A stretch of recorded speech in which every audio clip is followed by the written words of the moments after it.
Shooting പരിശീലകനും Dronacharya പുരസ്കാര ജേതാവുമായ professor Sunny Thomas അന്തരിച്ചു. ഹൃദയാഘാതത്തെ തുടർന്നായിരുന്നു അന്ത്യം. 85 വയസ്സായിരുന്നു. അന്താരാഷ്ട്ര ഷൂട്ടിംഗിൽ ഭാരതത്തിൻ്റെ ഉയർച്ചയ്ക്ക് അടിത്തറ പാകിയ വ്യക്തിയെന്ന് ശിഷ്യനും ഒളിമ്പിക്സ് മെഡൽ ജേതാവുമായ അഭിനവ് ബിന്ദ്ര അനുസ്മരിച്ചു. ഷൂട്ടിംഗ് റേഞ്ചിലെ ഭാരതത്തിന്റെ നേട്ടങ്ങളുടെ വിജയശില്പി, രാജ്യത്തിന് നിരവധി താരങ്ങളെയും മെഡലുകളും സമ്മാനിച്ച സണ്ണി തോമസ് വിട പറഞ്ഞു. വാർദ്ധക്യ സഹജമായ അസുഖങ്ങളെ തുടർന്ന് വിശ്രമത്തിലായിരുന്നു. ഇന്ന് 9:30 ഹൃദയാഘാതത്തെ തുടർന്നാണ് അന്ത്യം. കോട്ടയം ഉഴവൂർ സ്വദേശിയായ സണ്ണി തോമസ് ഉഴവൂർ സെന്റ് സ്റ്റീഫൻസ് കോളേജിൽ നിന്നും ഇംഗ്ലീഷ് അധ്യാപകനായി വിരമിച്ച ശേഷമാണ് മുഴുവൻ സമയ ഷൂട്ടിംഗിലേക്ക് ശ്രദ്ധ തിരിച്ചത്.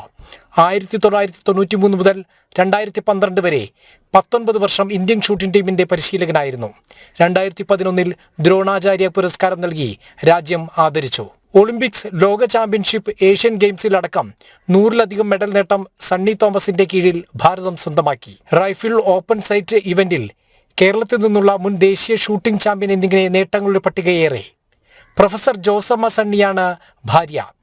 മുഖ്യമന്ത്രിയും പ്രതിപക്ഷ നേതാവുമടക്കം നിരവധി പ്രമുഖർ അനുശോചനം അറിയിച്ചു. അന്താരാഷ്ട്ര ഷൂട്ടിംഗിൽ ഭാരതത്തിന്റെ ഉയർച്ചയ്ക്ക് അടിത്തറ പാകിയ വ്യക്തിയെന്നും താൻ കടപ്പെട്ടിരിക്കുന്നുവെന്നും ശിഷ്യനും ഒളിമ്പിക്സ് മെഡൽ ജേതാവുമായ അഭിനവ് ബിന്ദ്ര അനുസ്മരിച്ചു. സംസ്കാരം നാളെ Ernakulam Thevakkal saint Martin D porous പള്ളിയിൽ ഔദ്യോഗിക ബഹുമതികളോടെ നടക്കും. ജനം, കോട്ടയം.